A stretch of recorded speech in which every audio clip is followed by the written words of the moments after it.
सद्भावे वंदन सद्गुरुला दिन वत्सल दिन देवाला जय दीन देव भोला जय दीन देव भोला सद्भावे वंदन सद्गुरुला दिन वत्सल दिन देवाला जय दीन देव भोला जय दीन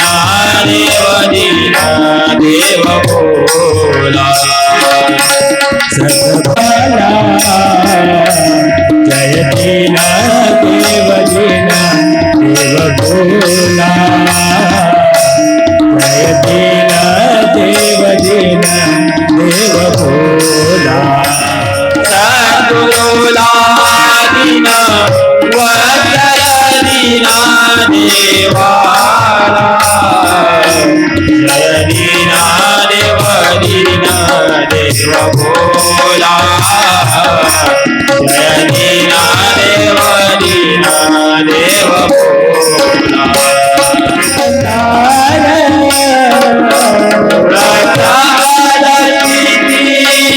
भोला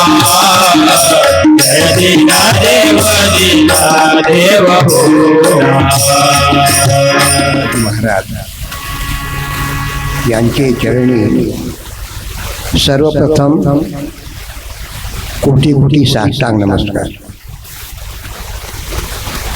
गुरुपूजेच्या या उत्सवाच्या निमित्तानं आपण सर्व दिनस्थान भावी बंधू आणि भगिनी आबालवृद्ध या क्षेत्र दिनस्थानवर या गुरुपूजेच्या आनंदाचा लाभ घेण्याकरता सर्व उपस्थित झाला आहात. खरोखर आपण सर्व भाग्यवान आहात. आपणा सर्वांना प्रेमपूर्वक जय समर्थ. आजचा हा सर्वात भाविक भक्तांच्या दृष्टिकोनातून अत्यंत असा हा आनंदाचा क्षण म्हणजे गुरुपूजा. भक्ताच्या दृष्टिकोनातून सर्वात महत्वाचं स्थान म्हणजे सद्गुरू. कारण जीवनाच्या कल्याणाचा जो मार्ग आहे, मनुष्य जन्माचं जे कल्याण आहे ते सद्गुरूशिवाय शक्य नाही असं सर्वच संतांनी सद्ग्रंथांनी एकमुखानं मान्य केलेलं आहे. संत तुकाराम महाराज यांनी सुद्धा आपल्या अभंगवाणीतून आपल्यासमोर हेच तत्व प्रतिपादित केलेलं आहे. सद्गुरू वाचुनी सापडेना सोय, धरावे ते पाय आधी आधी. आणि आपणा सर्वांना लाभलेले समर्थ सद्गुरू हे सुद्धा आपल्या भजनामधून हेच सांगतात. काय सांगतात?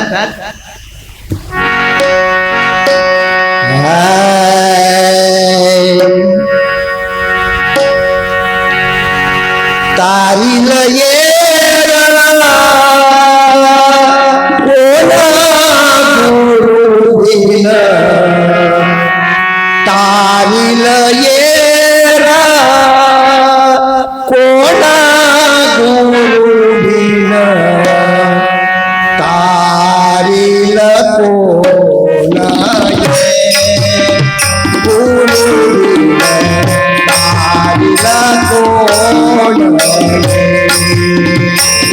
तारील कोणा येरा गुरुविना, तारील कोणा येरा गुरुविना, तारील कोणा येरा गुरुविना, तारील कोणा येरा. तारील कोणा येरा गुरुदिन, तारील कोणा येरा गुरुदिन, तारील कोणा येरा गुरुदिन, तारील कोणा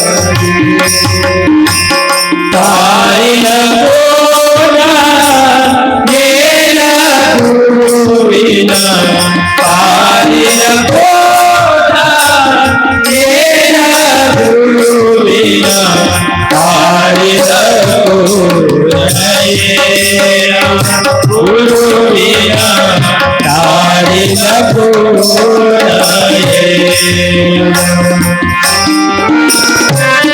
भवनादी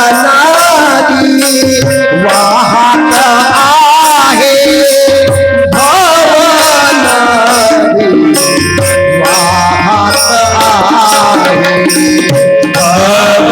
वाहत आहे, भवनादी वाहत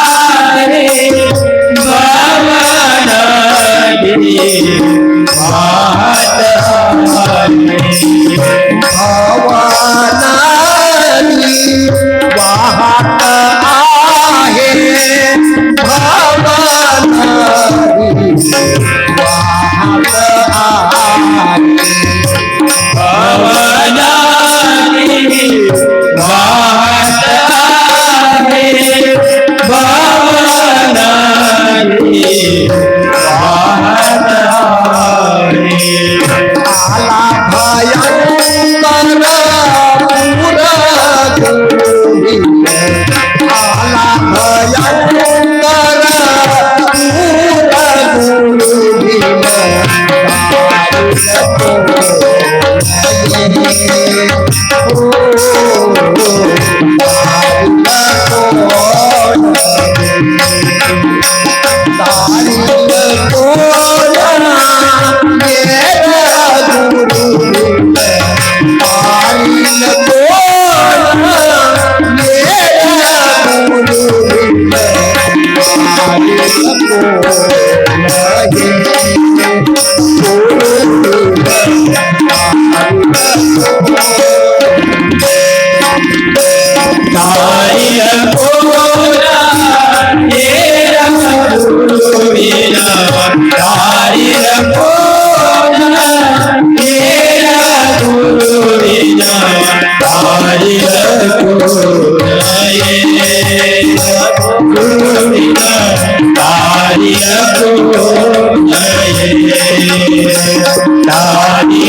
याप्रमाणे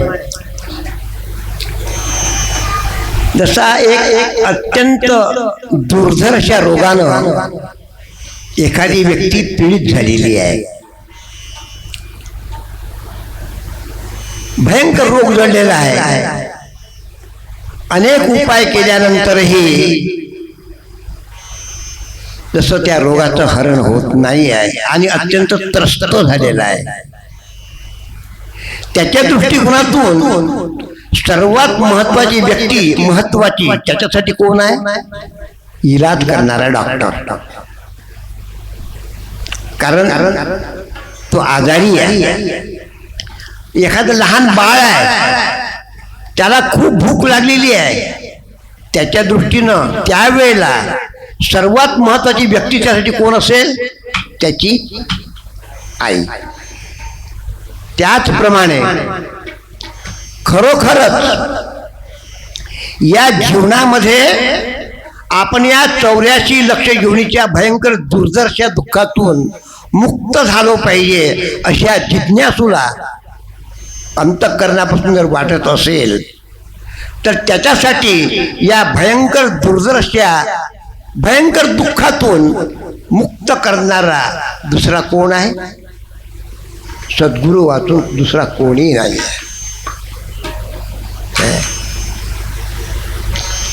म्हणून सर्व संतांनी एकमुखानं सद्गुरूचं महात्म्य वर्णन केलेलं आहे की सद्गुरू वाचून सापडेना सोय. आणि म्हणून साधकाच्या दृष्टीनं भक्ताच्या दृष्टिकोनातून सर्वात महत्वाचं स्थान म्हणजे सद्गुरू. आता इथे एक प्रश्न असा निर्माण होतो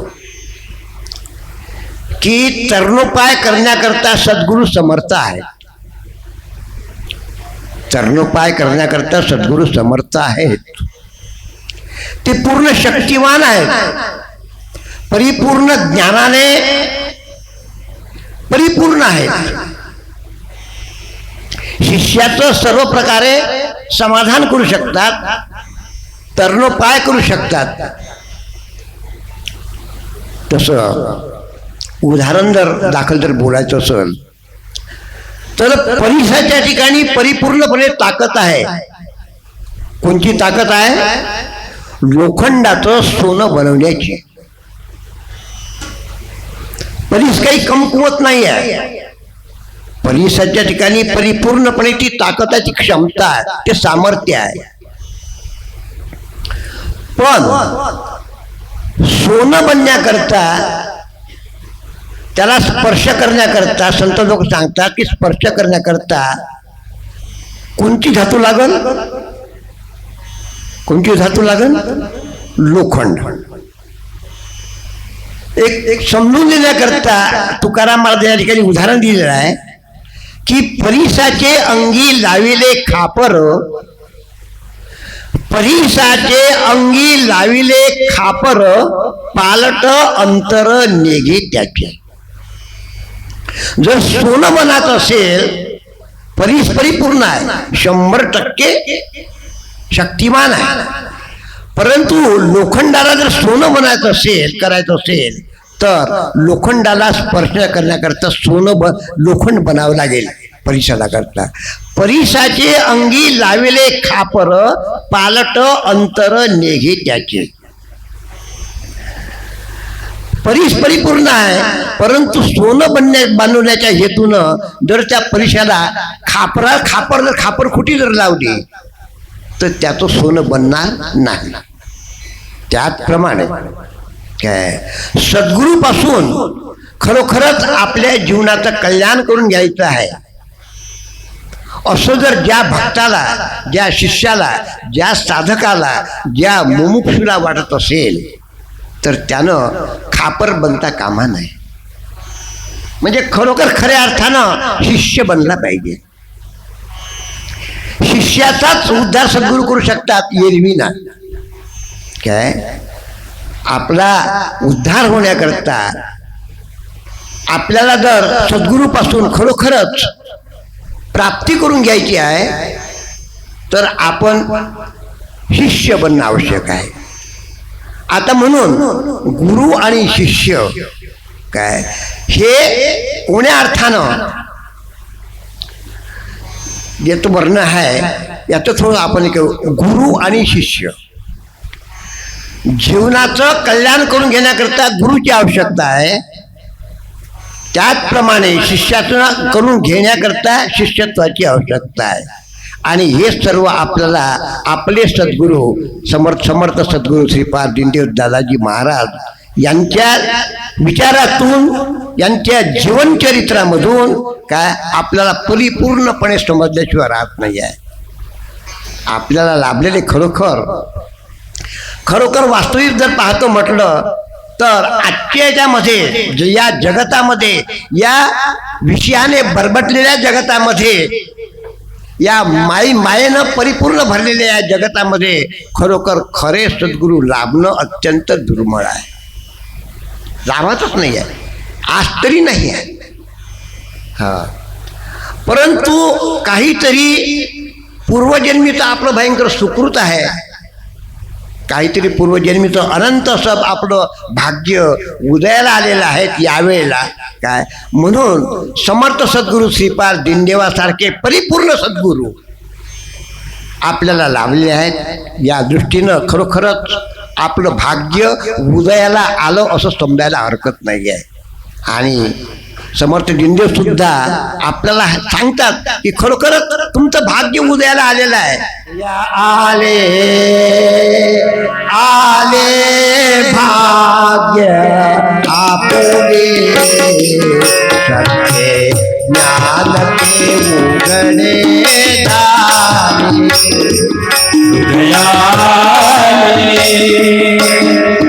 आले भाग्य फुले सत्य ज्ञान से उघडे झाले.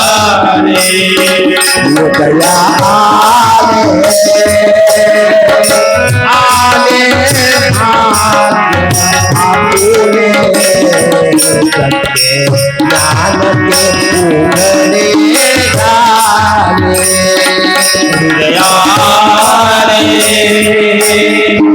आले भाग्य फुले सत्य ज्ञान से उघडे झाले. ज्ञान के उघडे झाले हो, ज्ञान के उघडे झाले हो, ज्ञान से उघडे झाले हो, सत्य ज्ञान से उघडे झाले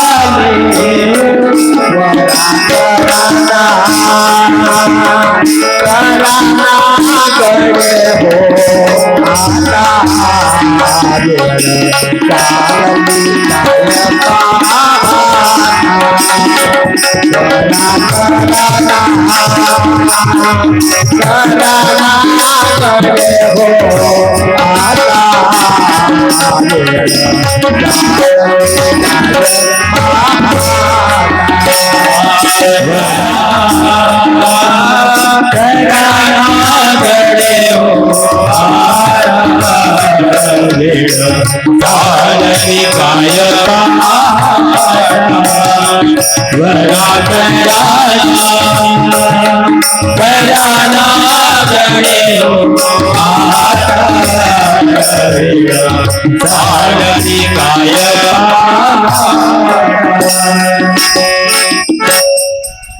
म्हणून खरं आपण भाग्यवान आहोत की आपल्याला परिपूर्ण असे सद्गुरू लाभलेले आहेत. आणि म्हणून आज आपण सद्गुरूच्या संबंधी थोडासा विचार करू याच्यामध्ये की सद्गुरू कोणाला म्हणायचं. गुरुशिवाय उद्धार नाही आहे ही गोष्ट खरी आहे, परंतु इथे सद्गुरू कोणाला म्हणायचं, सद्गुरू कशावर ओळखायचं. ठीक आहे, आपल्याला एक भाग्य म्हणा, काहीतरी पूर्वजन्मीचं म्हणा, काय आपल्याला एक हे लाभलेलं आहे म्हणून आपल्याला असे अनायासे वास्तविकता कोणताही प्रयत्न आपण गुरुसाठी कोणतं संशोधन केलं काय नाही. आपल्याला जीवनामध्ये कल्याण व्हावं यासाठी अनेक प्रकारचे खऱ्या शिष्यांचा हा इतिहास आहे की त्यांनी गुरुसाठी लागल तितकी धडपड केली. खरे गुरु कुठे भेटतात, कोण भेटेल, कोण माझा उद्धार करेल, काय कोण माझ्या जीवनाचं सार्थक करेल, अशा प्रकारे परिपूर्ण सद्गुरू कोण आहे असे सर्व आपलं घर दार त्यागून समजा इकडे शोध असे. परंतु जर आपण आपल्या जीवनाचा जर विचार केला तर आपल्याला दिनदेवाचा शोध घेण्याकरता किंवा सद्गुरूच्या दिनदेवाच्या चरणी आपण नतमस्तक होण्याकरता आपल्याला कोणते सायास पडले. आपल्यासाठी तर हेच म्हणावं लागल की सहज वल्ला होती सेवा म्हणूनही बसतो या देवा, असंच म्हणलं लागेल ना. आपले वाडवडील काय या मार्गात होते, त्यांना लाभले आणि त्यांच्यात पुण्याचा वाटा आपल्याला आला, असंच म्हणावं लागेल आपल्याकरता. काय त्याचं वास्तविकता आपण कोणतीही धडपड केली नाही आहे. काय सद्गुरू शोधासाठी म्हणा किंवा सद्गुरू हे कसे असतात, सद्गुरूची स्थिती काय आहे, सद्गुरूचा अधिकार काय आहे, सद्गुरूची थोरवी काय आहे, हे आपल्याला काही आपल्या शोधात काम पडलं नाही, ऐकता आलं काय. आणि समर्थ सद्गुरू सुद्धा या आपल्या याला पाठिंबा देतात, म्हणतात की अरे खरोखर तुम्हाला ऐकतं लाभलेलं आहे. काय एका भजनामध्ये दाजीने हेच म्हटलेलं आहे, सत्य सचित्व स्वरूप मी आयतात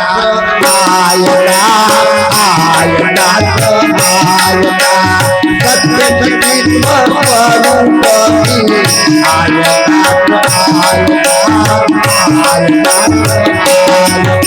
सत्य स्वरूप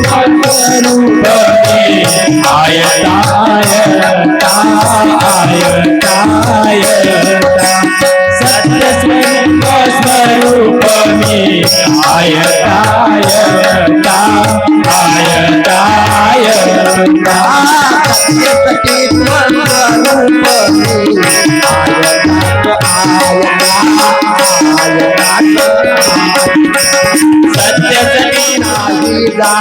झाकले पणा दिलेपणा माझ्या ठाई नाही जाना, झाकलेपणा खुलेपणा माझ्या ठाई नाही जाना, झाकलेपणा खुलेपणा माझ्या ठाई नाही जाना, माझ्यात माझी कल्पना, माझ्यात माझी कल्पना, माझ्यात माझी कल्पना, माझ्यात माझी कल्पना, कैकी तुझी वार्ता, कैकी तुझी वार्ता,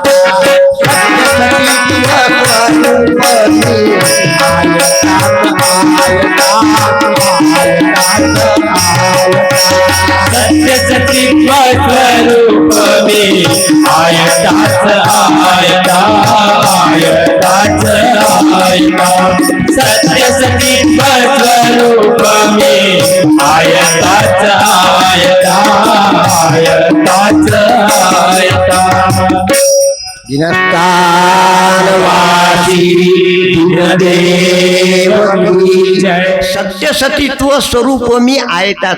वास्तविक पाहता तुम्हाला कोणत्याही प्रकारचे प्रयत्न करण्याचं काम माझ्या प्राप्तीकरता सद्गुरूच्या प्राप्तीकरता तुम्हाला कोणतेही प्रयत्न करायचे काम पडलं नाही, आयता तुमच्या समोर आलं. हा एक अर्थ. सत्य सतीत्व स्वरूप मी आयता आयता म्हणजे काय, गुरुपदापर्यंत पोचण्याकरता मला कोणता प्रयत्न करावा लागला नाही आहे. मी मूळचाच आयता जो आहे तो तुम्हाला प्राप्त झालेला. काय एक एक जसं म्हणतात ना, हे असे एक एक छटा निघतात, असे समर्थ सद्गुरूच्या जी शब्दातून एक एक प्रकारच्या अलग अलग छटा निघतात. काय म्हणून असे समर्थ सद्गुरू काय आपल्याला लाभलेले आहे. आणि म्हणून काय खरोखर खऱ्या शिष्याचे जे धन्यत्वाचे उद्गार निघतात ना, ते उद्गार आपल्यातूनही निघाला पाहिजे. काय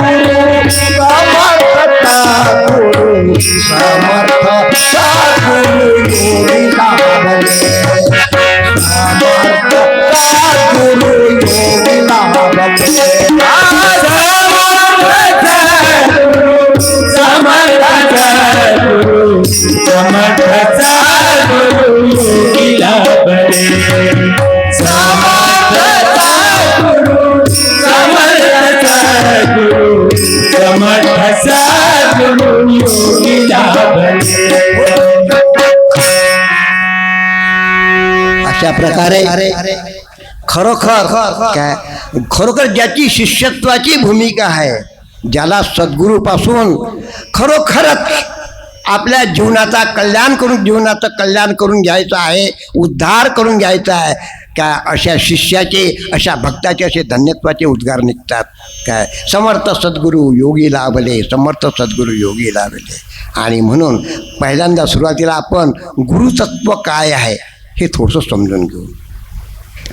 वास्तविकता गुरु या शब्दाचाच अर्थ आहे, गुरु या शब्दाचा अर्थ आहे श्रेष्ठ. काय गुरु या शब्दाचा अर्थ दादाजी महाराजांनी आपल्या अभंगामध्ये तेच म्हटलेलं आहे. गुरु म्हणजे श्रेष्ठ, श्रेष्ठ शुद्ध सत्व. गुरु म्हणजे श्रेष्ठ. सर्वामध्ये काय या संपूर्ण विश्वामध्ये श्रेष्ठ तत्व काय आहे, तर श्रेष्ठ तत्व आहे परमात्म तत्व. श्रेष्ठ तत्व काय आहे, परमात्म तत्व. जसं प्रकृती आहे, प्रकृतीच्या पेक्षा काय पंचतन्मात्र आहे, महान आहे. आणि त्याच्यापेक्षा माया आहे, मायेच्या पेक्षा सर्वात श्रेष्ठ असं तत्व आहे परमात्म तत्व. त्या परमात्म तत्वाला खऱ्या अर्थानं गुरु असं म्हटलं जाते. गुरु या शब्दाचा अर्थ पुन्हाची असा आहे काय, गुरु म्हणजे ज्ञान तत्व, प्रकाश देणारा.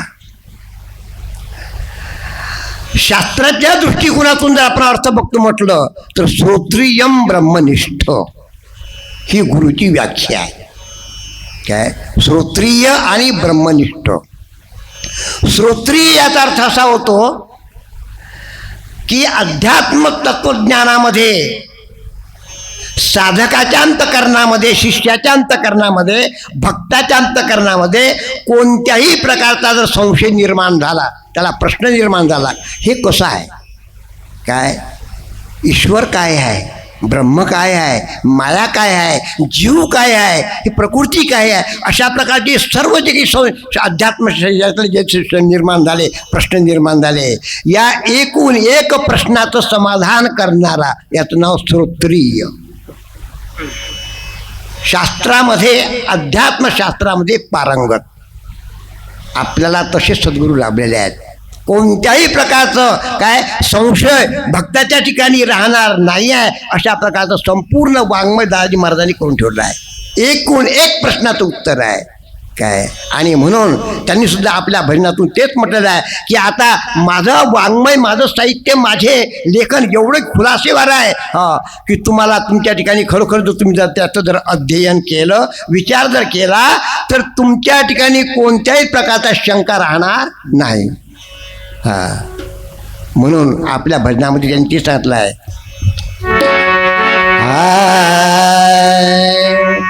सद्गुरु देव सरकार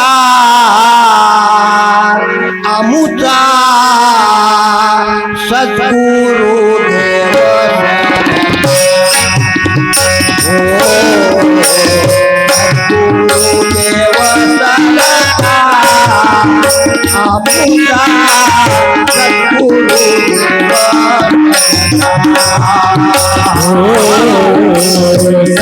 सद्गुरुदेव सरकार आमोचा सद्गुरुदेव सरकार सद्गुरुदेव सरकार आमोचा सद्गुरुदेव सरकार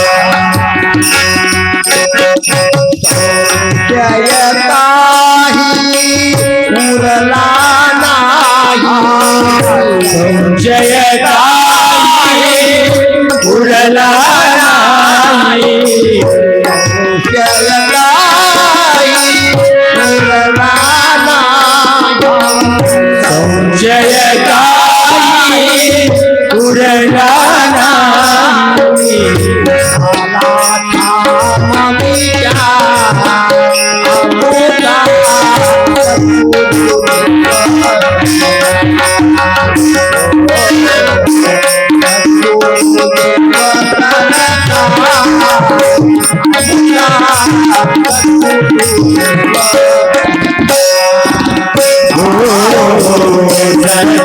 सद्गुरुदेव सरकार आमोचा सद्गुरुदेव सरकार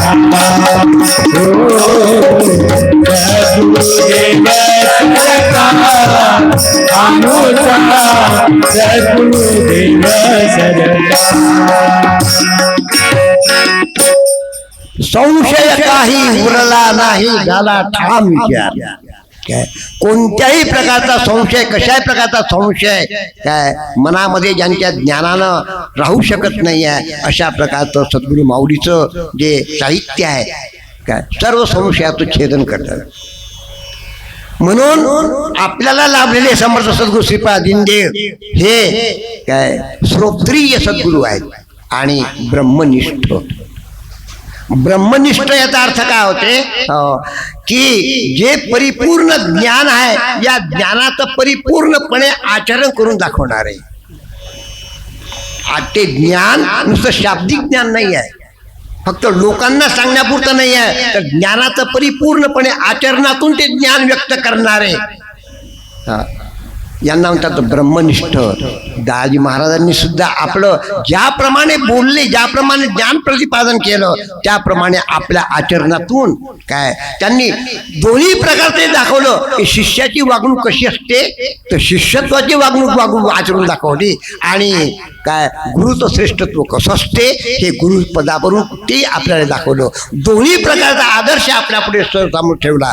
ज्यावेळेला दादाजी महाराज त्यांना शिष्यत्वाची भूमिका कशी असते, शिष्यानं कसं वागलं पाहिजे, गुरुच्या प्रती शिष्याची भूमिका कशी असली पाहिजे हे जेव्हा दाखवायचं होतं तेव्हा दादाजी महाराजांनी काय प्रत्यक्ष आपल्या वडिलांना गुरु मानलं. काय प्रत्यक्ष दादाजी महाराजांनी लिहून ठेवलं आपल्या ग्रंथामध्ये की ज्या अर्थी वडिलांचं नातं बाजूला ठेवलं, वडिलांचं नातं बाजूला ठेवलं आणि काय आपले हेच सद्गुरू म्हणून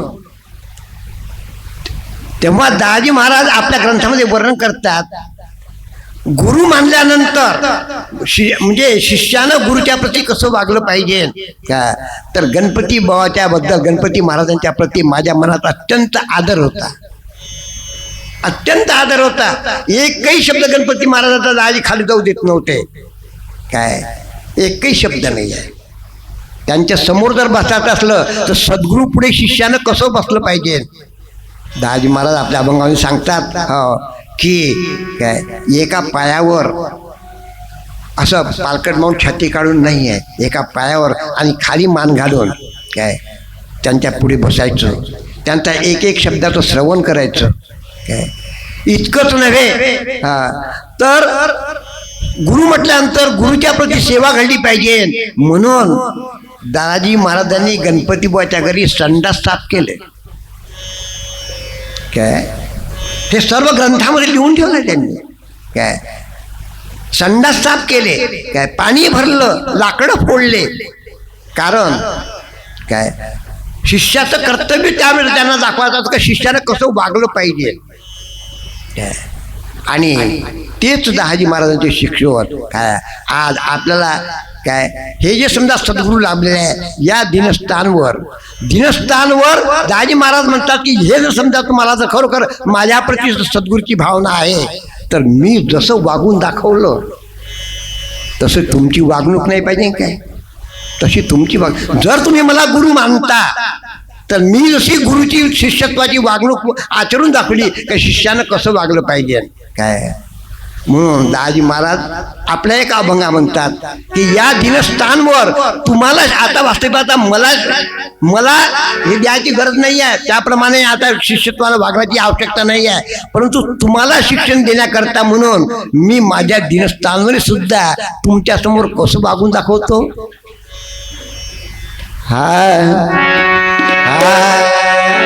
दिनस्थानी कामे केली या वाचून, दिनस्थानी कामे केली या वाचून, दिनस्थानी कामे केली या वाचून,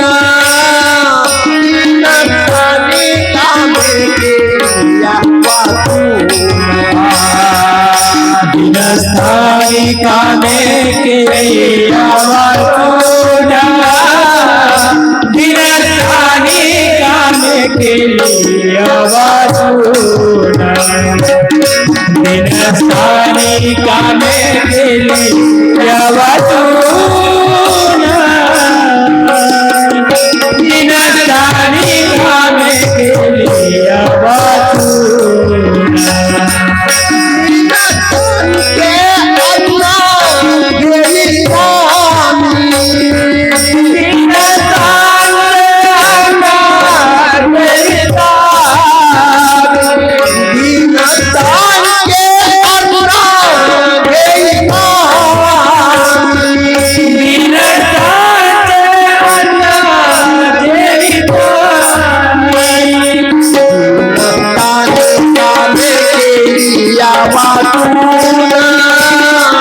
दिनस्थानी कामे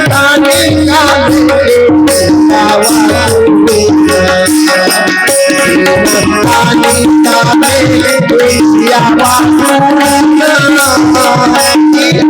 दिनस्थानी कामे केली या वाचून,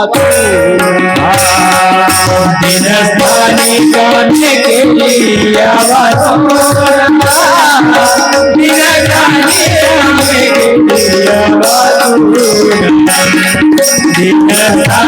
कामे केली या वाचून, दिनस्थानी कामे केली या वाचून. आणि म्हणून समर्थ दीनदेव आपल्या अभंगातून सांगतात की जोपर्यंत शिष्याच्या अंतकरणामध्ये सेवाभावी वृत्ती निर्माण होत नाही आहे तोपर्यंत त्याला सद्गुरूकडून खरं ज्ञान प्राप्त होतच नाही आहे. नुसतं ग्रंथ वाचून, नुसतं पुस्तकं वाचून ज्याला अनुभवी ज्ञान म्हणते किंवा ज्याला प्रासादिक ज्ञान म्हणते. प्रासादिक ज्ञानाचा अर्थ कसा होते? प्रासादिक ज्ञानाचा अर्थ असा होते की सद्गुरूची सेवा केल्यानंतर सद्गुरूच्या कृपेनं जे प्राप्त झालं त्याला प्रासादिक ज्ञान म्हणते. आणि सर्व ज्ञानामध्ये प्रासादिक ज्ञान महत्त्वाचं आहे. नुसतं बा एखादा ग्रंथ वाचला मला खूप आता समजलं ते ज्ञान पोपटपंची शास्त्रीय ज्ञान त्याला म्हणता येईल, शाब्दिक ज्ञान म्हणता येईल, आणि त्या ज्ञानानं जीवनाचा उद्धार होत नाही. म्हणून काय सद्गुरूची सेवा ही महत्त्वाची आहे. काय आता सद्गुरूची सेवा म्हटल्यानंतर सेवेमध्ये अनेक प्रकारचे प्रकार आहेत. सद्गुरूला ईश्वरी कार्य करताना ज्या ज्या गोष्टीची गरज पडेल ती गोष्ट ते करण्याकरता शिष्यानं तत्पर राहायला पाहिजे. स्वरूपाचे ज्ञान होते जाना, स्वरूपाचे ज्ञान होते जाना, स्वभावे गेला सद्गुरु भजना, स्वभावे गेला सद्गुरु भजना. स्वरूपाचे ज्ञान होते जाण स्वरूपाचे ज्ञान होते जाण सुभावे केली या सद्गुरु भजन सुभावे केली या सद्गुरु भजन सुभावे केली या सद्गुरु भजन की ज्ञान होते जाणार. म्हणून जे सत्यशुद्ध ज्ञानाचा बोध करणारे ते सद्गुरू, त्यांच्याप्रती आपण थोडक्यामध्ये की आपल्याला एक समजा असे परिपूर्णपणे सद्गुरू लाभले, पण धरून चाला काय आपल्याला जर हे लाभले नसते आणि आपल्या अंतःकरणामध्ये जर समजा ज्ञानाची जिज्ञासा असती, जीवनाच्या कल्याणाची आपल्या अंतःकरणात तळम असते, आपल्याला जर हे समजा दिनदेवाचं हे लाभले नसते तर आपण सद्गुरू म्हणून कोणाच्या इकडे धावलो असतो. आणि समजा लोकांमध्ये समजा कारण प्रचाराच्या दृष्टिकोनातून धरून चाला की दिनस्थानचा प्रचार नाही आहे, काय सर्वांना माहीत नाही आहे दिनदेव काय आहे, दिनदेवाची शिकवण काय आहे, दिनदेवाची योग्यता काय आहे, कोणाला सर्वांना माहीत नाही आहे. आणि अशापैकीच्या एखाद्याला आपल्या खरोखरच जीवनाचं कल्याण झालं पाहिजे, सद्गुरूचा लाभ झाला पाहिजे असं जर वाटत असेल तर त्यानं सद्गुरू म्हणून कोणाकडे जा. कारण दिनस्थानचा तेवढा दादाजीविषयी तेवढी माहिती नाही आहे, दिनदेवाशी तेवढी माहिती नाही आहे, त्यानं कोण सद्गुरू म्हणून काय समोर ठेवावं काय याच्याकरता म्हणून समर्थ दिनदेवाने त्याचं स्पष्टीकरण कोण ठेवलेलं आहे. हां की सद्गुरू म्हटल्यानंतर कोणत्या दृष्टिकोनातून आपल्या समोर व्यक्तिमत्व असलं पाहिजे. एक लेख सांगितलं आपण की त्यांच्या ठिकाणी परिपूर्णपणे शंकांचं निरसन करण्याचं सामर्थ्य असलं पाहिजे. एक दुसरी गोष्ट ते कितीही मोठे ज्ञानी असले करून त्याला असले परंतु त्याप्रमाणे त्यांचं त्या ज्ञानाप्रमाणे आचरण तसं पवित्र असलं पाहिजे. हा सर्वात महत्त्वाचा भाग. कदाचित ज्ञान खूप असू शकते, जसं उदाहरण जर द्यायचं असलं की दादाजी महाराजांनी ज्यांना गुरु मानून सेवा केली त्या गणपती महाराजापाशी ज्ञान काही कमी नव्हतं, भांडार होता काय ज्ञानाचा, आणि म्हणूनच दादाजी महाराजांनी त्यांना गुरु मानलं होतं. संपूर्ण त्याच्यामध्ये शास्त्राच्या ज्ञानामध्ये काय परिपूर्ण असं व्यक्तिमत्व होतं. परंतु काय श्रोत्रिय होते, परंतु दादाजी महाराजांच्या दृष्टिकोनातून ब्रह्मनिष्ठ नव्हते. दादाजी महाराजांच्या दृष्टिकोनातून ब्रह्मनिष्ठ नव्हते. एकदाचं शास्त्र असं सांगते की एकदाचं श्रोत्रिय नसलेलं चालल, परंतु ब्रह्मनिष्ठ असलेच पाहिजे. ब्रह्मनिष्ठ म्हणजे की ज्यांच्या ठिकाणी ज्यांच्या आचरणातून, ज्यांच्या विचारातून, उच्चारातून, आचरणातून, ज्यांचं बोलणं, ज्यांचं आचरण, ज्यांचं ज्ञान याच्यातून काय एक शुद्ध परमात्मा तत्वच व्यक्त झालं पाहिजे. असे जे असतील त्यांनाच ब्रह्मनिष्ठ म्हटलं जातं, नाहीतर नुसतं ते शास्त्रीय ज्ञान होईल. अशा प्रकारचे मग त्याचे लक्षणं काय आहे असं सांगितलं आपण. त्याचे लक्षणं काय आहे? असे त्यांचे लक्षणं की ज्यांच्यापाशी ईश्वरी ज्ञान आहे. ईश्वरी ज्ञान असल्यानंतर त्यांच्या ठिकाणी त्या ज्ञानाचा अहंकार नसला पाहिजे. नाहीतर काय होत असते की ज्ञान एक थोडंसं शास्त्राच्या याच्यातून सांगतो, ज्ञान हे सत्वगुणातून उत्पन्न होते आणि सत्वगुणामध्ये सुद्धा अहंकार असतो. काय सत्वगुणामध्ये अहंकार असतो.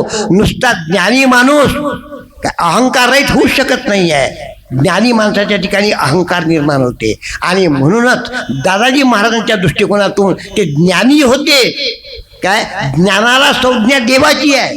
ज्ञानदेव म्हणतात ना, काय ज्ञानाला संज्ञा. ज्ञान कसं आहे? प्रकाशमान आहे. ज्ञान हे परमेश्वराचं स्वरूप आहे. काय ज्ञानाला देव म्हणतात म्हणून ज्ञानदेव म्हणतात. त्यांच्यापाशी ज्ञानही होतं आणि ज्ञान असून ते अहंकार रहित होते, म्हणजे नम्र होते, म्हणजे दीन होते. काय आणि म्हणून त्यांना त्यांची योग्यता पाहून संतांनी दादाजी महाराजांना दीनदेव म्हटलेलं आहे. काय ज्ञानाच्या क्षेत्रामध्ये परिपूर्ण होते दाजी महाराज, कोणत्याही प्रकारची न्यूनता नाही आहे.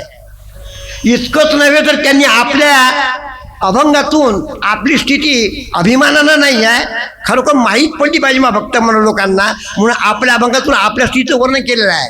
की हे गडे हो, मंगरूळला दाजी महाराज असताना कितीही मोठे सत्पुरुष जरी असले तरी एक लक्षात ठेवायचं की सत्पुरुषांच्या ठिकाणी सर्वांच्याबद्दल प्रेम भावना असते, परंतु सर्वांच्या ठिकाणी सत्पुरुषांच्याबद्दल प्रेम भावना असतेच असं नाही आहे. काय दादाजी महाराजांना मनाईपासून परिपूर्णपणे प्रेमाचं शिक्षण मिळालं होतं. त्यांच्या ठिकाणी कोणती जितकं नाही आहे, तर दादाजी महाराजांनी आपल्या ग्रंथामध्ये हे लिहून ठेवलं आहे की गणपती वाहन जरी गीताला आणलं होतं तरी गीताला मी सावत्राई मानत नव्हतो, गीताला मी सख्खी आईसारखं मानत होतो. हे दादाजी लिहून ठेवलेलं आहे. सोपानला मी सावत्र भाऊ मानत नव्हतो, आपल्या सख्ख्या भावासारखं मानत होतो. काय हे जरी असलं तरी पण दादाजीच्या विषयी मात्र सर्वांच्या मनात सद्भावनाच होती, प्रेम भावनाच होती असं नाही आहे. अनेक प्रकारचे मंगळामध्ये दादाजी महाराज होते की दादाजी महाराजांचं महत्त्व कसं कमी होईल आणि आपलंच श्रेष्ठत्व कसं दिसेल, म्हणून दादाजी महाराजांचा द्वेष करणारे लागलेले होते. तेव्हा कुठे दादाजी महाराजांनी आपली स्थिती आपल्या अभंगातून व्यक्त केला, गढे तुम्ही काय द्वेष करता माझा. जसं म्हणतात ना, मागच्या जर कथेचं उदाहरण देतो म्हटलं की पांडवामध्ये धर्मराजा कोणाचाही द्वेष करणारा नव्हता, युधिष्ठिर कोणाचाही द्वेष करणारा नव्हता, परंतु कौरवाने मात्र शेवटपर्यंत द्वेष करणं सोडलं नाही आहे. कर्णाला वाटत होतं की लोक अर्जुनालाच महारथी म्हटलं, मी काय कमी आहे, मी काय कमी आहे, परंतु लोक मला महारथी म्हणत नाही आहे. सर्वजण अर्जुनाची ते हे करतात, मला महारथी म्हटलं पाहिजे काय. म्हणून मग त्यांना आपल्या एका हितेच्छूला विचारलं की बा पांडवाचाच मान काऊन आहे, मी काय कमी आहे, सर्व शस्त्रास्त्रांनी सज्ज आहे, सर्व कोणत्याच गोष्टीत मी कमी नाही आहे, पण महामान काऊन नाही आहे. तेव्हा एका जणानं सांगितलं याचं कारण असं आहे म्हणे, जसं अर्जुनापाशी अनेक प्रकारचे शस्त्रास्त्र आहेत तसे तुझ्यापाशी आहेत, तू काही कमी नाही आहे, परंतु पांडवाची कीर्ती काऊन आहे, तर पांडवाच्या गाठी पुण्य काय, त्या पांडवाच्या गाठी पुण्य आहे आणि म्हणून त्याची कीर्ती आहे, तुझी कीर्ती नाही आहे. मग कर्णाला वाटलं असं आहे काय, मग पुण्य संपादन करण्यासाठी कर्णानं काय दान करणं चालू केलं, म्हणून कर्ण दानशूर ठरलं. काय कर्णानं दान करणं चालू केलं, कारण शस्त्रास्त्रामध्ये जसा अर्जुनाचा मी काही कमी नाही आहे, तरी पण पांडवांचीच कीर्ती लोक गाय करतात, माझी कीर्ती वाखाणत नाही आहे. मग त्याला हे दिलं का बा त्याच्या पाठीमाग पुण्य आहे, काय ते पुण्यकर्म करणारे आहेत, म्हणून याला वाटलं मग पुण्यकर्म जर करायचं आहे मग दानापासून पुण्य मिळते, दान केल्यापासून पुण्य काय मिळते, मग पुण्याचा संचय झाला पाहिजे. म्हणून मग कर्णानं काय कोणताही जरी समजा याचक दारावर आला तरी त्याला जाऊ द्यायचं, विन्मुख जाऊ द्यायचं नाही आहे, कायसाठी पुण्य संचय झाला पाहिजे. तेव्हा ग्रंथामध्ये असं नमूद केलेलं आहे की या कर्णाचं जे दान करणं म्हणजे पुण्यकर्म करणं हे कोण्या हेतून होतं, याच्या पाठीमागं हेतू हा होता की ज्याप्रमाणे या पांडवांना कीर्ती लोक गातात त्याप्रमाणे माझी सुद्धा कीर्ती लोकांनी गायली पाहिजे, याच्याकरता कर्णानं दान करणं चालू केलं. दान करण्या पाठीमागचा कर्णाचा हेतू शुद्ध होता की अशुद्ध होता, अशुद्ध होता. काय म्हणून एवढं मोठं दान केल्यानंतरही कर्णाला शेवटी अपकीर्तीच. काय म्हणजे कोणत्याही करण्याच्या पाठीमागं, कोणत्याही कृत्याच्या पाठीमागं हेतू कोणता आहे त्या हेतूला महत्त्व आहे. काय आज दिनस्थानवर आपण सत्कर्म जरी करत आहोत, दान कर्म करत आहोत, कोणतं समजा सेवा कर्म करत आहोत, या कर्माच्या हेतू पाठीमागं सद्गुरूची सेवाच घडली पाहिजे, हाच जर हेतू असेल तर ते शुद्ध पुण्यकर्म होईल. काय काय परंतु सेवाही करण्याच्या पाठीमागं जर अन्य हेतू असतील, कोणत्याही कृतीपेक्षा दाजीनं आपल्या एका अभंगामध्ये म्हणजे प्रत्येक विषयावर बोलले आहे दाजीनं आपल्या याच्यामध्ये वर्णन केलं आहे याच्यामध्ये की मी जे या ठिकाणी हे ज्या खेळ केलेला आहे संतत्वाचा, याच्या पाठीमागं माझा हेतू हा नाही आहे. कोणचा? लौकिक वैभव वाढावे हा काही, माझ्या हेतूही नाही म्हणी. माझे या ठिकाणी लौकिक वाढलं पाहिजे, लोकांनी मला मोठा महान संत म्हणून म्हटलं पाहिजे, काय लोक माझ्या ठिकाणी मोठे हजारांना आले पाहिजे, काय मोठी माझी हवाई केली पाहिजे. हा हेतू माझ्या ठिकाणी नाही आहे. कारण हा हेतू जर असता आणि या हेतून जर मी समजा दिनस्थानवर कार्य उभारलं असतं तर माझा हा दांभिकपणा झाला असता. कोणत्याही कार्याच्या पाठीमागं ते पुण्यकर्म जरी असेल तरी त्या पुण्यकर्माच्याही पाठीमागं शुद्ध सद्गुरु सेवा हात असला पाहिजे. सद्गुरु सेवा हात असला पाहिजे. उद्देश व्यवस्थित असला पाहिजे. कोणत्याही कार्याचा उद्देश चांगला असेल तर त्या कर्माचं फळ चांगलं आहे. एक उदाहरण देण्यासाठी सांगतो. हे उद्देश म्हणजे ज्यावेळेस सीतेचा शोध करण्याकरता हनुमंत लंकेत गेले,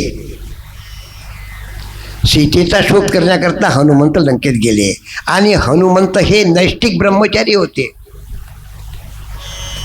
स्त्रीचा स्पर्शही झाला नाही पाहिजे, स्त्रीकडे पाहिलेही नाही पाहिजे, अशा प्रकारची त्यांची वर्तणूक, त्यांचे विचाराचार होते.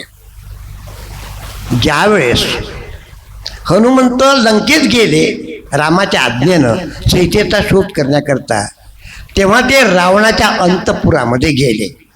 म्हणजे जिथे रावणाच्या राण्या काय वास करत होत्या त्या अंतपुरामध्ये गेले.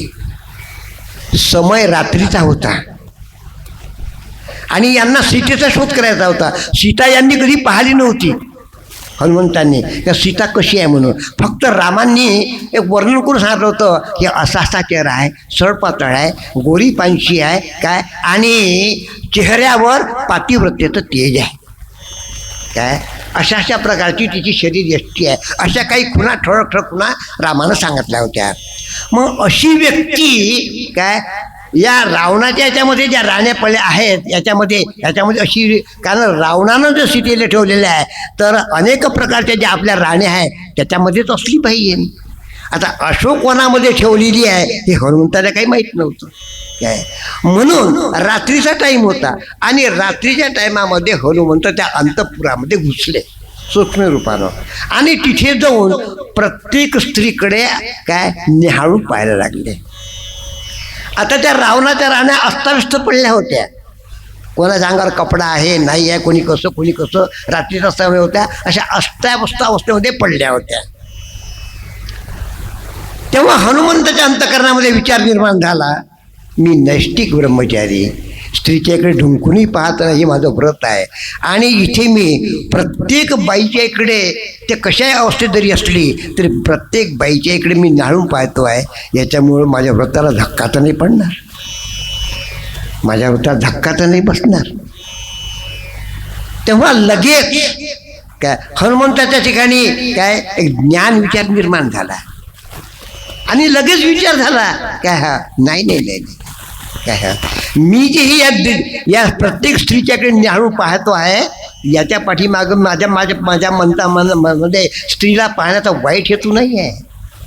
मी माझी सीता माता कुठे आहे, कोण्या अवस्थेमध्ये आहे का, काय कुठे ठेवली आहे रावणानं, याच्याकरता म्हणून मी या स्त्रीच्या इकडे पाहत आहे काय, म्हणून मला याचा दोष लागणार नाही. म्हणून कर्म करण्यापेक्षा क्रिया करण्यापेक्षा क्रियेच्या पाठीमागं हेतू कोणता आहे काय, हा हेतू पवित्र आहे की अपवित्र आहे काय, करण्याच्या पाठीमागं शुद्ध सेवाभाव आहे की अहंकार आहे, या हेतूला महत्त्व आहे. आणि म्हणूनच काय या सद्गुरूच्या ठिकाणी जी काही सेवा करायची आहे तर आपलं कर्तव्य आहे, आपलं सद्गुरूची सेवा करणं आहे आपलं कर्तव्य आहे काय. इथं आपण सद्गुरू उपकार करत नाही आहे ही भावना अंतकरणामध्ये ठेवूनच सद्गुरूची सेवा केली पाहिजे. अशाच प्रकारचे शिक्षण दाजी महाराजांनी आपल्या सेवाभावी वृत्तीतून दिलेलं आहे काय.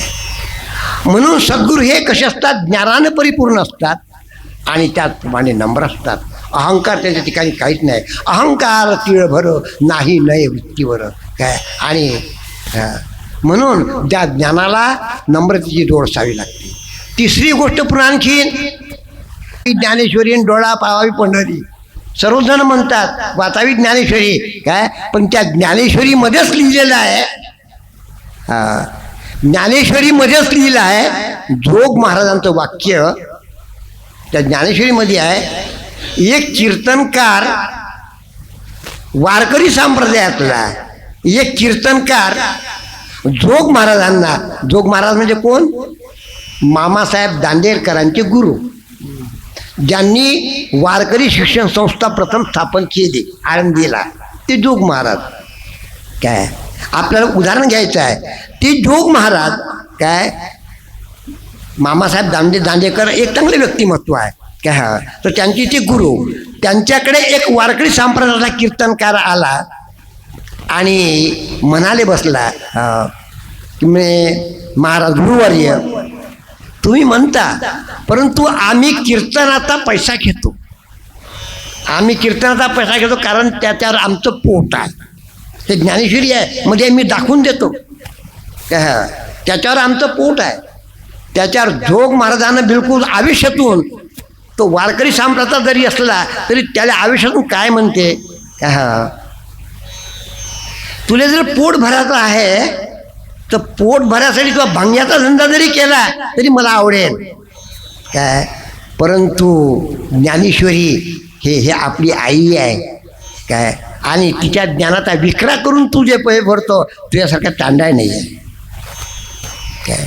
आहे आज समजा मोठमोठे कीर्तनकार, हजारो कीर्तनकार आहे, करतात नियमांचं पालन. दादाजी महाराजांनी संपूर्ण याच्यामध्ये पूर्ण कितीतरी याच्यापर्यंत हे केलं काय, परंतु अशा प्रकारचं या लोभात कधी पडले नाही आहे काय. म्हणून सद्गुरूची खून हे करताना जो माणूस ज्ञानाचा हे करत नाही आहे काय, ज्ञानाच्या पाठीमागे ज्याचा लोभ नाही आहे काय, एक प्रांजलपणानं एक जगाचा उद्धार करण्याकरता म्हणून ज्ञानाचा सदुपयोग करतात, असे सद्गुरूच्या ठिकाणी शरण गेलं पाहिजे. तिसरी गोष्ट पुन्हा आणखीन, जर खरोखर खरं ज्ञान आहे, जर खरोखर खरं ज्ञान जर आहे तर त्या ठिकाणी काय कोणत्याही प्रकारची विषयी प्रवृत्ती निर्माण होत नाही. त्यांचं बोलणं वागणं पाहणं सर्व अत्यंत पवित्र असते. असं जर कदाचित, मग एका जणांना प्रश्न केला आहे की धरून त्याला महाराज की पहिल्यांदा अशा एका महाराजांचं असं आचरण अत्यंत पवित्र आहे, जसं गणपती महाराजांचं पवित्र आचरण पाहून दादाजी महाराजांनी त्यांच्याकडे आपला संपूर्ण शिष्य आपला भार सोपवला. परंतु नंतर समजा असं समजा व्यक्तिमत्व दिसलं, कोणता लोभ नाही आहे, कोणतं समजा विषयी पापी वासना नाही आहे काय ज्ञानाचा अहंकार नाही आहे, अत्यंत सात्विक व्यक्तिमत्व दिसून राहिलेलं आहे. आणि अशा ठिकाणी जर समजा आम्ही सद्गुरू म्हणून नतमस्तक झालो आणि त्यांचं शिष्यत्व पत्करलं, आज ही व्यक्तिमत्व परिपूर्णपणे सात्विक दिसून राहिलेली आहे आणि खरोखरच आहे. पण विकार कोणत्या वेळेस कोणावर जोर करतील, इंद्रिय कोणत्या वेळेस कोणावर ताबा गाजवतील याचा नेम नाही आहे. आणि उद्या जर ही समजा व्यक्ती जर समजा एक भ्रष्ट जर झाली तर मग अशा वेळी त्या शिष्यानं काय करावं, हे प्रश्न अत्यंत महत्त्वाचे आहे आणि हे दादाच्या जीवनात येऊन गेलेलं आहे. अशा वेळेला अनेक जण सांगतात की नाही गुरु तो गुरु जाणे, गुरुचं काही त्याच्यावर असंही करतात की नाही गुरु तो गुरु पाच बसतात. आपण आपलं शिष्यत्व सोडू नये, हा एक मुद्दा आहे. आपण आपलं शिष्यत्व सोडू नये. या ठिकाणी तुकाराम महाराजाचं वाक्य प्रमाण म्हणून देतात. कोण? जे भ्रष्ट झालेले गुरु आहेत ते. भ्रष्ट झालेले गुरु आहेत ते तुकाराम महाराजांचं वाक्य कोणतं देतात? सेवकासी आज्ञा गुरुचे प्रमाण, गुरुचे कारण गुरु जाणे. हे तुकाराम महाराजांचं वाक्य प्रमाण देतात. कोण? हे असे गुरु काय. सेवकासी आज्ञा स्वामीची प्रमाण. गुरुनं आज्ञा केली, सेवकानं त्या आज्ञेचं पालन करावं काय. गुरु तिकडे काही करो ते पाहू नये आपण. आणखीन उदाहरण कोण देतात? गाय काळी आहे की धामणी आहे त्याच्याशी शिष्याचं काही मतलब नाही आहे, त्यानं आपल्या दुधाची आस करावं. त्यानं आपलं त्या गाईपासून काय दूध प्राप्त करण्याची, दूध पिण्याची हे करा फक्त. ते काळी आहे का डोंबडी आहे की फेंगडी आहे ते काही काय असेल ना.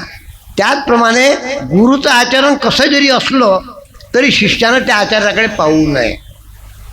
तिसरं पुन्हा ग्रंथातलं उदाहरण असं देतात, गंगेचं मूळ आणि गुरु ऋषीचं कुळ शोधू नये, असे ग्रंथातले उदाहरण देतात ते काय. आणि म्हणून इथे शिष्याची दिशाभूल होते.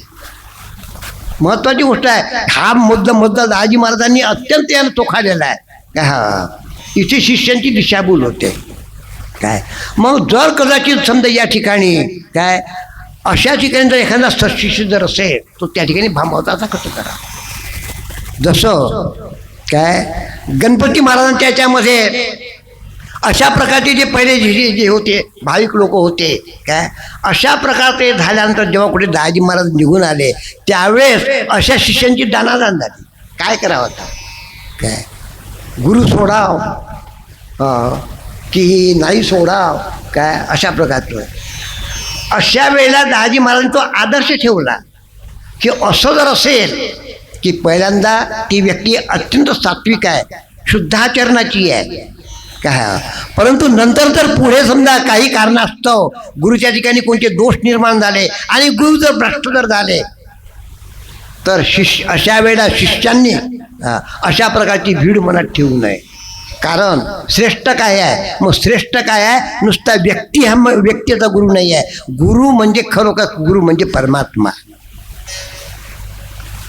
गुरु म्हणजे परमात्मा. खरं गुरुतत्व काय आहे, खरं गुरुतत्व परमात्मा आहे काय.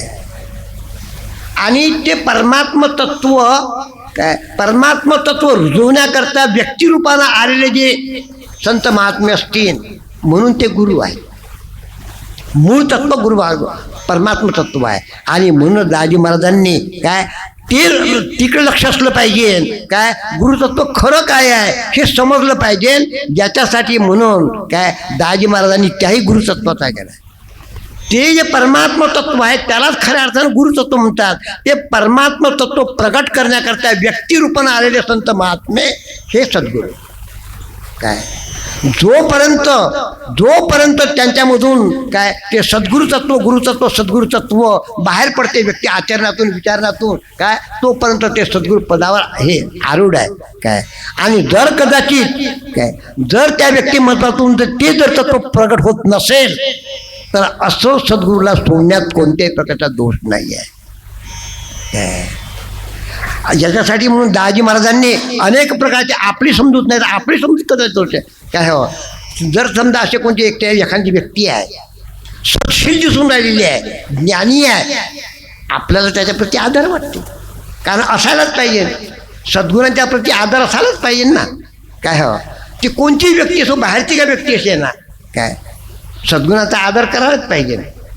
अशी जर समजा आपल्याप्रती आदरणीय व्यक्ती आहे काय, आणि जर समजा पुढे समजा ती व्यक्ती काय ते सद्गुणी व्यक्तिमत्व जर नष्ट जर झालं तर आपण तिथे काय आपल्याला दाजी महाराज सांगितलं की अशा वेळेला काय त्याप्रती आदर ठेवण्याची कोणतीही नाही आहे.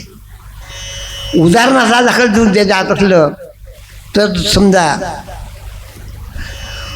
वडिलाची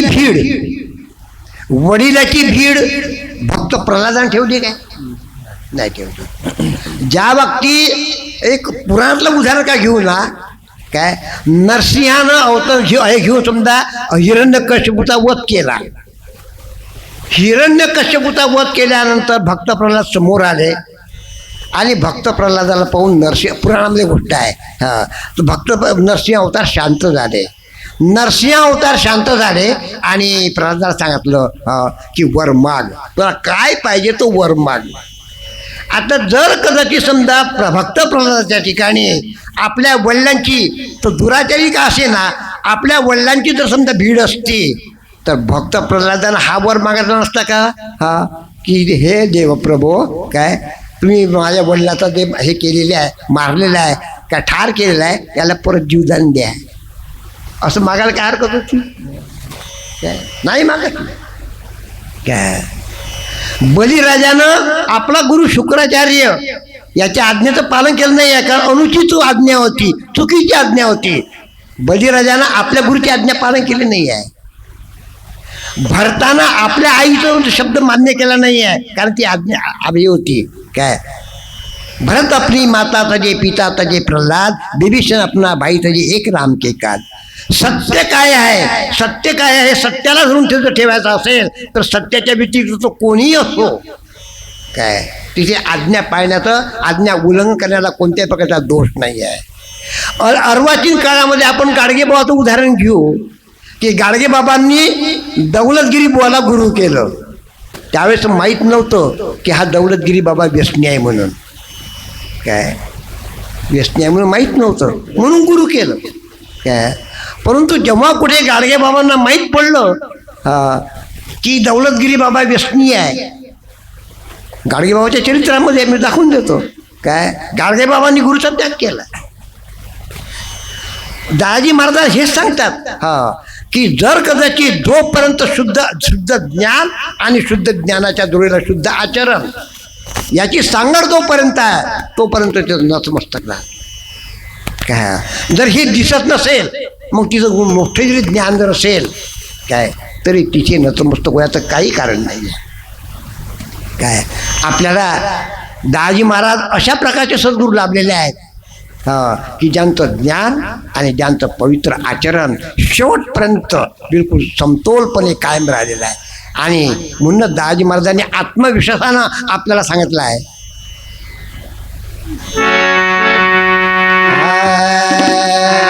अथ पासून या पहावे इतिवरी, अथ पासून या पहावे इतिवरी, अथ पासून या पहावे इतिवरी, अथ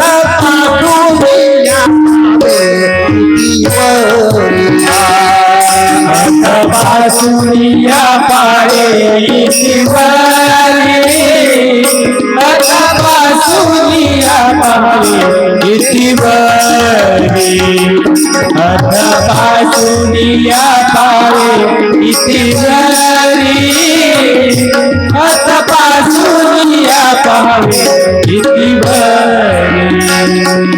चरित्र आचारी कसे आहे, चरित्र आचारी कसे आहे, चरित्र आचारी कसे आहे, चरित्र आचारी कसे आहे, अथ पासून या पहावे इतिवरी, अथ पासून या पहावे इतिवरी, अथ पासून या पहावे इतिवरी, अथ पासून या पहावे इतिवरी. अथ पासून या पहावे इतिवरी, अथ पासून या पहावे इतिवरी, अथ पासून या पहावे इतिवरी, अथ पासून या पहावे इतिवरी. या शब्दावर सिद्धांत झाला. अथ पासून या पहावे इतिवरी. अथ म्हणजे काय पडले, अथ म्हणजे सुरुवात आणि इति म्हणजे शेवट. ग्रंथाचा आरंभ जेव्हा होतो ना तेव्हा अथ म्हटलं जाते काय, आणि ग्रंथाचा शेवट जे जिथं होतो तिथे इति. अथपासून या म्हणजे आरंभापासून तर शेवटपर्यंत, शेवटपर्यंत म्हणजे देहपात होईपर्यंत. एक सुंदर उदाहरण आहे ज्ञानशिरीमध्ये काय का की जसं कुंभार आहे, कुंभारानं चाकावर माती ठेवली, कुंभारानं चाकावर माती ठेवली आणि मडकं घडवण्याकरता चाकाले वेग दिला. काडीनं काय चाकाले वेग दिला, चाकाले वेग दिल्यानंतर चाक फिरायला लागलं ताक जेव्हा परिपूर्ण मध्ये वेगात आलं तेव्हा काडी मग वेगद्यानं बंद केलं, काडी बाजूला ठेवली. काडी बाजूला ठेवली, ताक फिरतच राहिलं. ताक फिरत राहिलं, कारण काडी जर देत राहिला, काडीनं फिरत राहिलं तर मडकं कधी घडवून, कोणी हातानं घडवून. काडीनं जर हातानं जर काडीच फिरत राहिला काय तर मडकं कधी केव्हा घडवू.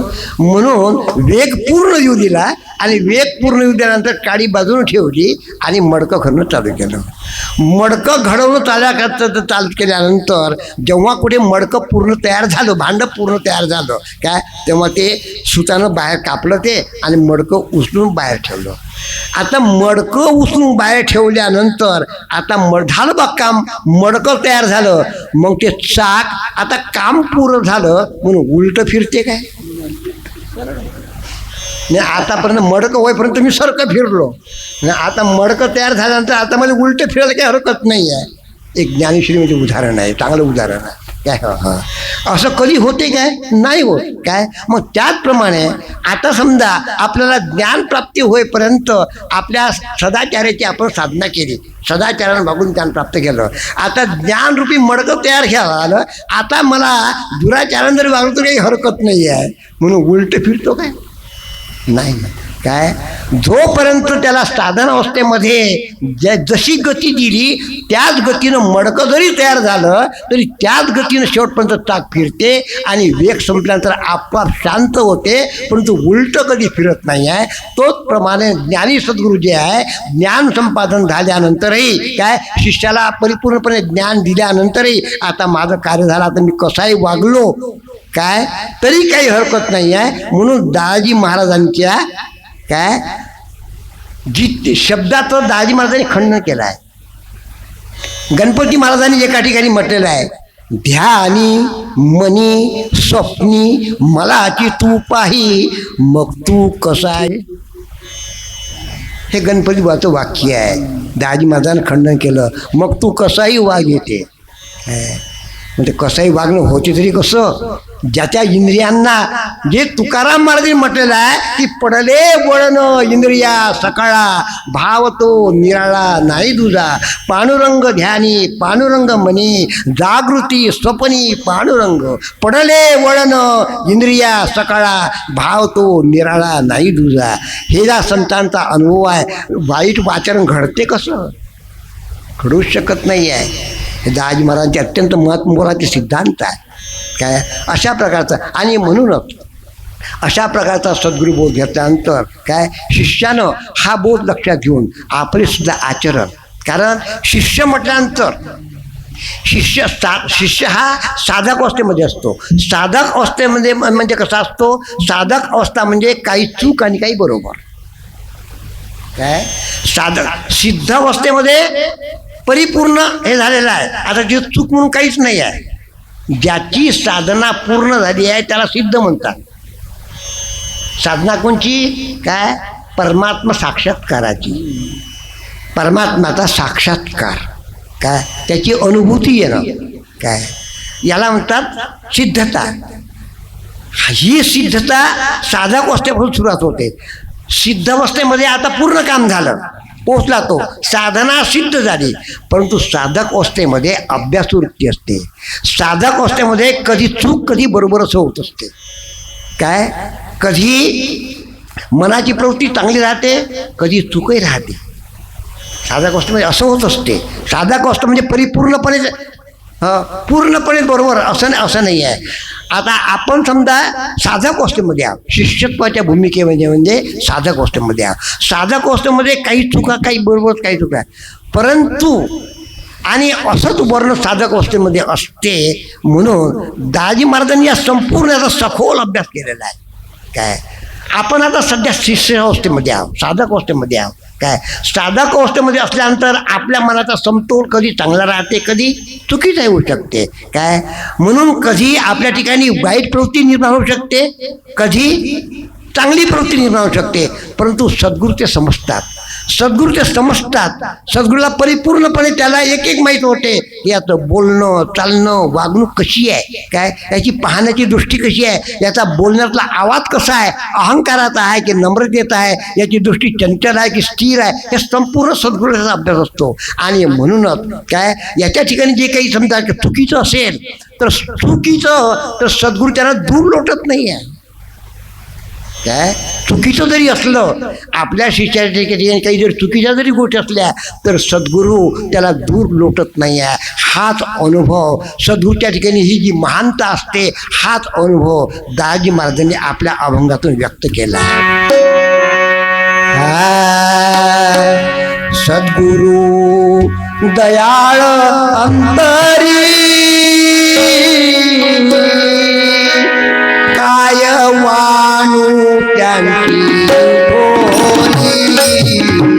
सद्गुरू दयाळ अंतरी काय वाणू त्यांची भोली. सद्गुरू दयाळ अंतरी काय वाणू त्यांची भोली. सद्गुरू दयाळ अंतरी काय वाणू त्यांची भोली. बहुपाप माझ्याकडून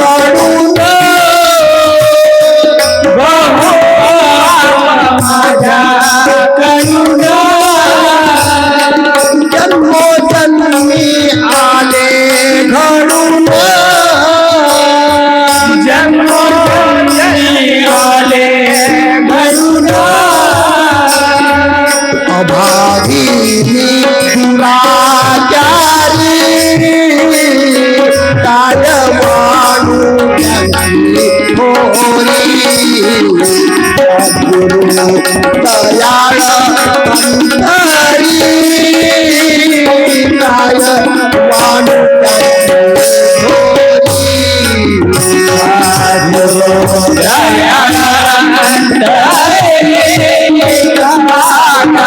वाणू त्याची भोली. सद्गुरू दयाळ अंतरी वाणू त्याची भोली. पश्चाताप पाप कर्माचा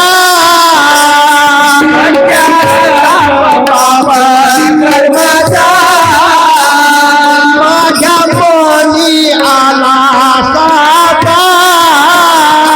माझ्या मनी आला साता. वाटली दुःख भीती भारी काय वाणू त्यांची भोली.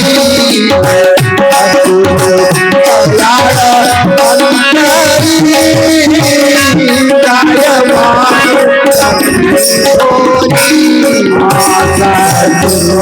दयाळ वाणू त्याची भोली. सद्गुरू दयाळ वाणू त्याची भोली. संतांचं आणि सद्गुरूचं हेच वैशिष्ट्य आहे की कितीही जरी समजा पाप जरी असेल दुराचारी असेल काय तर संत कृपेत त्वरित हो का दुराचारी. तुकाराम महाराज म्हणतात की हो का दुराचारी विषयी आसक्त संत कृपेत त्वरित उद्धरतो. पण तू केव्हा तेव्हा केव्हा पश्चाताप पाप कर्माचा माझ्या मनी आला साता. वाटली दुःख भीती भारी काय वाणू त्यांची थोरी. सद्गुरू दयाळ अंतरी काय वाणू त्यांची भोली. सद्गुरू दयाळ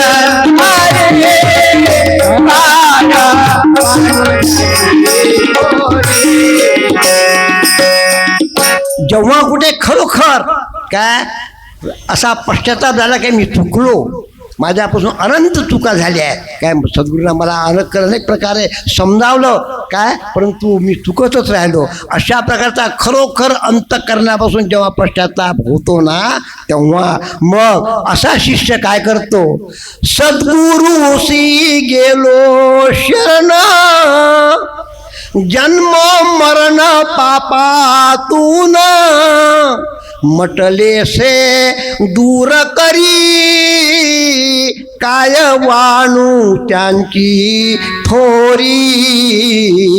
सद्गुरु दयाळ अंतरी काय वाणू त्यांची थोरी.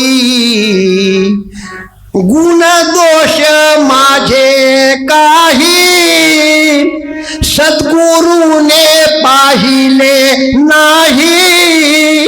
घेतले ज्ञानासी पदरी काय वाणू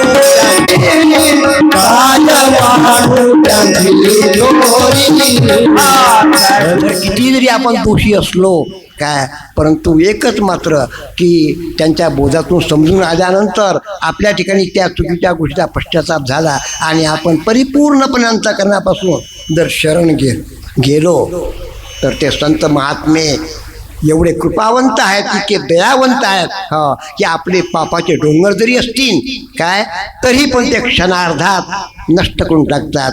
दाजी महाराजांनी एक सुंदर उदाहरण दिलेलं आहे. गवताच्या गंजी पडलिया अग्नी जातो तो जाते ते जळूनी क्षणार्धात. मोठी जरी गवताची गंजी आहे आणि त्याच्यावर नुसती अग्नीची एक ठिणगी जरी पडली काय तरी एवढी गंजी जळून द्यायला उशीर लागत नाही आहे. त्याचप्रमाणे काय कितीही जरी समजा आपल्या हातून दोष घडत जरी असले पण तो खरोखर खरं याच्यापासून अंतःकरणातून जर आपल्याला त्या गोष्टी जर वाईट वाटलं काय आणि आपण परिपूर्णपणे अंतःकरणापासून खऱ्या अर्थानं जर सद्गुरूला शरण गेलो आणि या दोषापासून माझी मुक्तता करा अशी जर आपण जर त्या सद्गुरूला जर विनंती केली काय तर काय एवढंही मोठे जरी समजा दोषाचे डोंगर असतील तरी जळून जाणारा उशीर लागत नाही. असे दयावंत सद्गुरू आहेत, असे कृपावंत सद्गुरू आहे. आणि म्हणून काय मग दुसरं काही नाही, आपण सद्गुरूला एवढीच फक्त विनंती करायची आहे. सद्गुरूच्या बाबतीत जेवढं बोलतो आहे तितकं कमीच कमी आहे काय, परंतु फक्त आपण एवढीच म्हणायचे आहे शेवटी प्रवचनाच्या शेवटी एवढंच म्हणत आहे की हे समर्थ सद्गुरू दिनदेवा आमच्या हातून अनेक प्रकारचे जरी दोष घडत असतील तरी आम्हाला तशी सद्बुद्धी दे काय जेणेकरून आम्हाला आतापर्यंत जे काही घडलेले असतील काय त्याचं निवारण तू कर. आम्ही तुला शरण आलेला शरणांगताला दूर न लोटणं हे तुझं कर्तव्य आहे. आणि काय नुसतंच काय या फक्त हे करून नसतं याच्यानंतर जे आम्हाला काय दे, आम्ही तुम्हाला काय मागतो.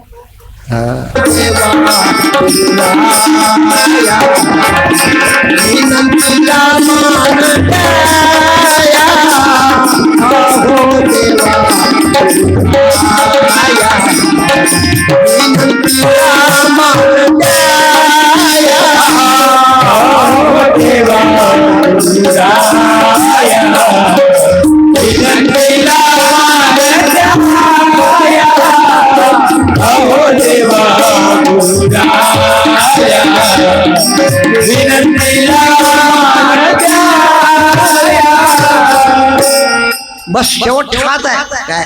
काही ना किती समजा दोष घडो न घडो काही असो काय, परंतु सद्गुरूला शरण जाणं काय बस याच्यातच खरं शिष्याचं कर्तव्य आहे काय. आणि तोच उदाहरण 21 दिवस आणि दाजींनी प्रत्येक गोष्टीतून आपल्याला हे शिकवलं आहे काय. आपल्याला प्रत्येक हे शिकून आहे. एक दृष्टांत असा दाजी महाराजा वर संत मेळा दिसला आणि वास्तविक पाहता परिपूर्ण सद्गुरू असल्यानंतरही इथून हात जोडून विनंती करतात की तुम्ही माझे गुरु आहात, माझा उद्धार करा. वास्तविक पाहता दाजीला उद्धार करण्याचा राहिला होता काही शिल्लक तरी पण नाही, तुमच्या ठिकाणी हात भावना असली पाहिजे. एक प्रसंग असा आहे दाजी महाराजांचा की दृष्टांतामध्ये दाजी महाराज एक कडू म्हणून राहिलेलं आहे. तुकाराम महाराजाचं कडू म्हणून राहिलं. कोणतं कडू म्हणून राहिलं आहे काय कडो म्हणून आहे शरण शरण हनुमंता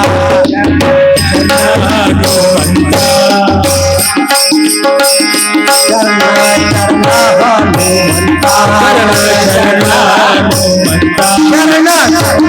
हनुमंता शरण तुझा आमोरा तुझा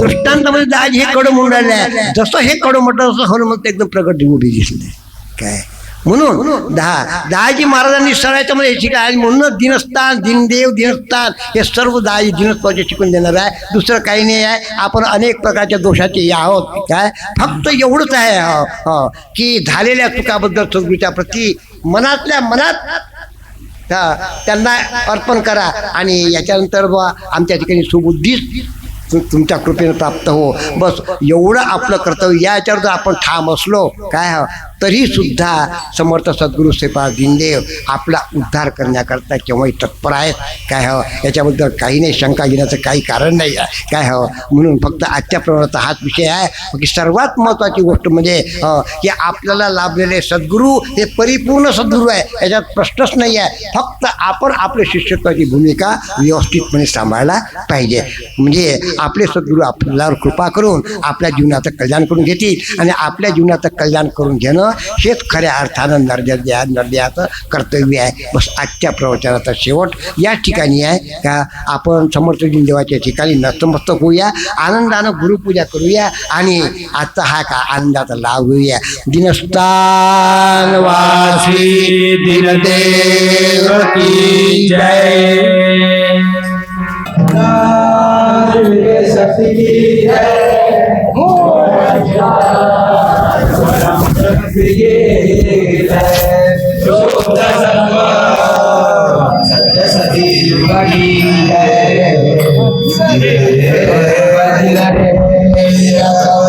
जय